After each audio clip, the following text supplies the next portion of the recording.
Good evening.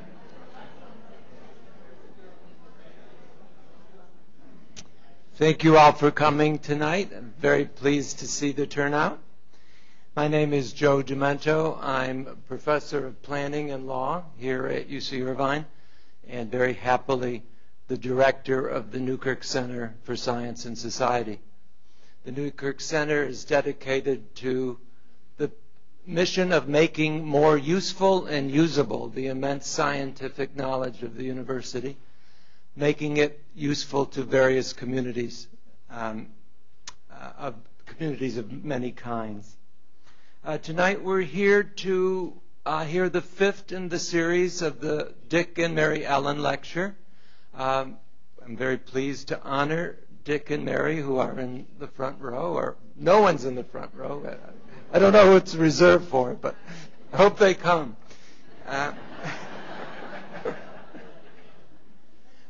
The lecture series was funded by them so generously to focus on communication of science in the health field and to focus on cutting-edge interventions in health sciences. The Newkirk Center has two other focuses, environmental sciences and forensics, and this is the lecture series in the health sciences. As I said, this is the fifth Allen Lecture. The first one was given by Dr. Carl Kottman on Alzheimer's. Dr. Ping Wang spoke to us on diabetes. Chancellor and Dr. Michael Drake on global health issues. And last year, Dr. Peter Donovan on stem cell therapy. Our topic tonight is one of enormous importance, as all of you know. Just one quick statistic. The U.S. Centers for Disease Control has stated that autism now affects 1 in every 110 American children. Tonight, our distinguished speaker is Dr. John J. Gargas, whom I will introduce in just a minute. First of all, I'd like to make some very quick thank yous, starting with Jim and Martha Newkirk, who are not in the front row because no one is, but whose vision and generosity established the Newkirk Center almost 10 years ago. I've introduced Dick and Mary. I'd like to acknowledge Leanne Chukowski and Philip Hain of Autism Speaks, who were instrumental in bringing many of you here. Elizabeth Gerner and the faculty and staff of the UCI Child Development Center School. Thank you for coming and thanks for your help.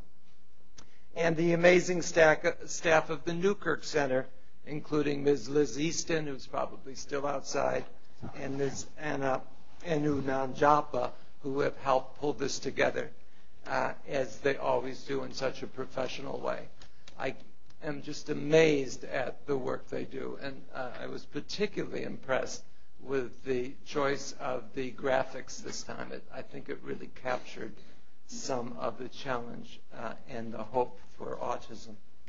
Our format is that Dr. Gargas will present for about 50 minutes. Then we'll have a few minutes for questions. Microphones are available if you would like to ask questions from them. And then we'll have a reception in the atrium thereafter, and we could continue our discussion and ask questions. Dr. Gargas, MD, PhD, is professor of physiology and biophysics and pediatrics in the Division of Human Genetics here at UCI.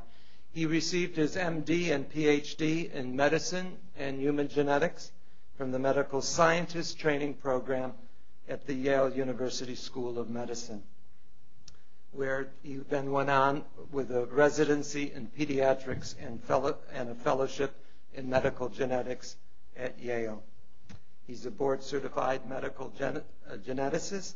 His honors include the American Head Association Established Investigator Award and the National Headache Foundation 2006 Lectureship Award.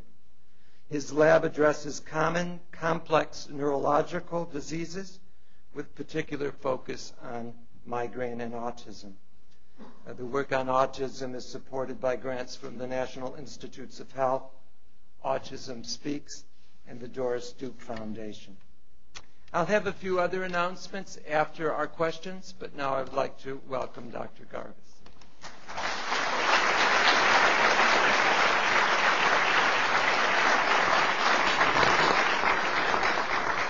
Joe, thank you very much for that very kind introduction. I'd like to thank the Allens and the Newkirks as well for this very nice venue and a chance to try to communicate some of our science. So I want to thank you all very much for being here and a chance to share our science with you today. I'm sure you're all not here just because you're interested in hearing about autism, but you all have great hopes that there will be a way to find cures for autism. And you may be curious why it is that a geneticist should be talking to you about this. And I often find myself in the position of trying to explain that to the public who see no use in looking at the genes that are implicated in autism. But what I want to say to you is that the straightest line that I see towards a cure for autism is to first define the pathogenesis, the mechanism by which this disease arises. And I want to try to first position you to believe that the genes is the correct place to start.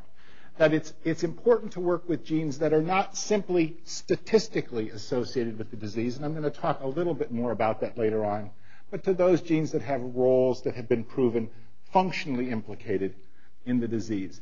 And the reason you want to start with the genes is not because you're intrinsically interested in the genes, but that those genes now give you a target that you can shoot at, a target against which you can screen a whole host of environmental agents. They're the targets that allow you to find new diagnostic tests. They're the targets that give you a route to novel drug discovery. And not as obviously, knowing the genes that are implicated allow you to make model organisms in simpler organisms and allow you to use those organisms as the route to drug discovery, to environmental impact. And once you have this, then you can try to translate that science into the clinical investigations directly on your patient population. Joe already mentioned that autism, the statistic has just changed, so my slide is a little out of date. I have the 1 in 150 children impacted by the disease.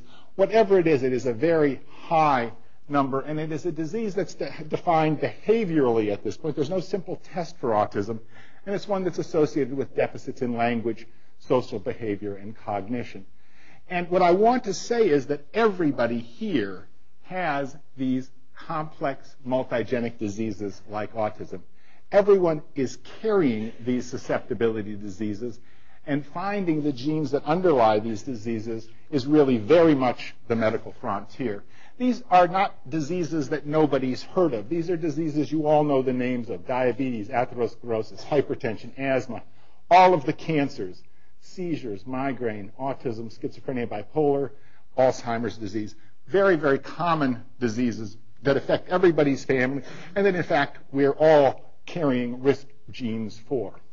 The genetics of these diseases are all exactly the same. They're the genetics of a complex multigenic disease, and the signature is that they have a high heritability. What that tells a geneticist is that genes are involved in making these diseases. But the inheritance pattern is an unusual and a particularly complex one because it tells us that many genes must work together to make the disease phenotype, the presentation of the disease. And the simplest signature that I can convey to you is looking at identical twins, since we know identical twins share all of their genes in common. They originated as one embryo. The embryo split in half. Genetically, the two twins are identical. They share every gene, and they are much more alike, concordant. If one has the disease, the other has a very, very high probability of having the disease, much more so than other siblings or fraternal, non-identical twins. Again, it's because of the sharing of all of the genes in common, not just the subset of the genes. But importantly, even identical twins can be discordant, different from one another, which says to a geneticist there's something that's not a gene that's involved, and to us, that's the environment. Now, starting at real fundamentals, the human's chromosomes come in pairs. Everybody gets one from mom and one from dad, and when mom and dad make gametes, eggs or sperm, they give one or the other of those pairs to their offspring.